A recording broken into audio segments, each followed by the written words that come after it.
So hello everyone, welcome to the global affairs. আপনারা জানেন যে ইউএসএ ইন্ডিয়ার উপরে 25% ট্যারিফ লাগিয়েছিল, কিন্তু এখন ইউএস প্রেসিডেন্ট ডোনাল্ড ট্রাম্প আরও 25% বেরিয়ে 50% টোটাল ট্যারিফ ইন্ডিয়ার উপরে লাগায়।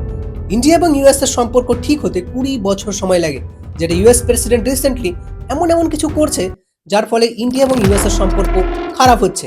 50% ট্যারিফ ইন্ডিয়ার উপরে লাগানো এর মানে হচ্ছে এই যে ইন্ডিয়ান মেড যে সমস্ত গুডস বা প্রোডাক্টস হবে সেগুলো যখন ইউএস মার্কেটে যাবে 50% ট্যারিফ লাগবে। তার মানে ইন্ডিয়ান মেড প্রোডাক্টসের উপরে 50% ট্যারিফ লেগে গেলে ইউএস মার্কেটে সেগুলো অনেক কস্টলি হয়ে যাবে, যার ফলে ইন্ডিয়ান প্রোডাক্টসগুলো বিক্রি হবে না ইউএস মার্কেটে।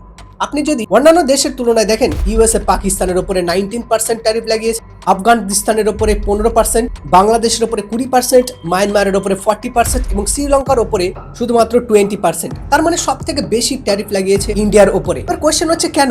নাম্বার 1, যখন অপারেশন সিন্দুর ইন্ডিয়ান গভর্নমেন্ট করে, ইউএস প্রেসিডেন্ট ডোনাল্ড ট্রাম্প বলে ওনারা নাকি ইন্ডিয়া এবং পাকিস্তানের মধ্যে সিজ ফায়ার করিয়েছেন, কিন্তু পার্লামেন্টে যখন মনসুন সেশন চলে সেই সময় প্রাইম মিনিস্টার অফ ইন্ডিয়া বলেন যে আমাদের কোনো ওয়ার্ল্ড লিডার বলেনি সিজ ফায়ার করাতে, এটা আমাদের ইন্টারনাল ব্যাপার, আমরা নিজেরা ডিসিশন নিয়ে সিজ ফায়ার করিয়েছি।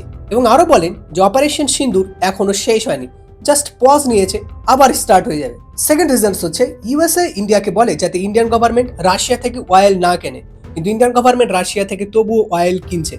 নাম্বার 3, রাশিয়া ইউক্রেনের যখন যুদ্ধ চলছিল বা যুদ্ধটা যে এখনো রয়েছে, সেটা ইন্ডিয়ান গভর্নমেন্টকে বলে রাশিয়ার সাথে কথা বলে যুদ্ধটা যাতে ঠিক করে দেয়, সেটা ভারত সরকার করছে না।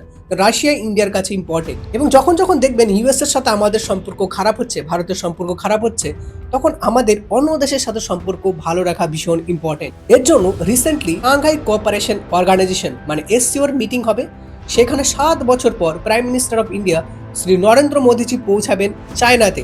7 বছর পর চায়নার প্রেসিডেন্ট শি জিনপিংয়ের সাথে দেখা হবে, আর আপনি দেখবেন আমাদের ইন্ডিয়ান প্রাইম মিনিস্টারকে ভীষণ ভালোভাবে ওয়েলকাম করা হবে। কিন্তু এতদিন কিন্তু চায়নার সাথে আমাদের সম্পর্ক ভালো ছিল না, কিন্তু ধীরে ধীরে ভালো হচ্ছে, যার জন্য ইন্ডিয়ান গভর্নমেন্ট চাইনিজ সিটিজেন্সদেরকে ভিসা অ্যালাউ করে দিয়েছে, যেটা এতদিন ধরে বন্ধ ছিল। তার মানে আমি বলতে চাইছি এটাই যে ইন্টারন্যাশনাল রিলেশনস ডিপেন্ড করে ন্যাশনাল ইন্টারেস্টের উপর। এখানে কেউ কারো পার্মানেন্ট বন্ধু বা কেউ কারো পার্মানেন্ট শত্রু হয় না, এখানে শুধু ডিপেন্ড করে ইন্টারেস্টের উপর। আজকে এই চায়না আমাদের কাছে ইন্টারেস্ট, যার জন্য সম্পর্ক ভালো।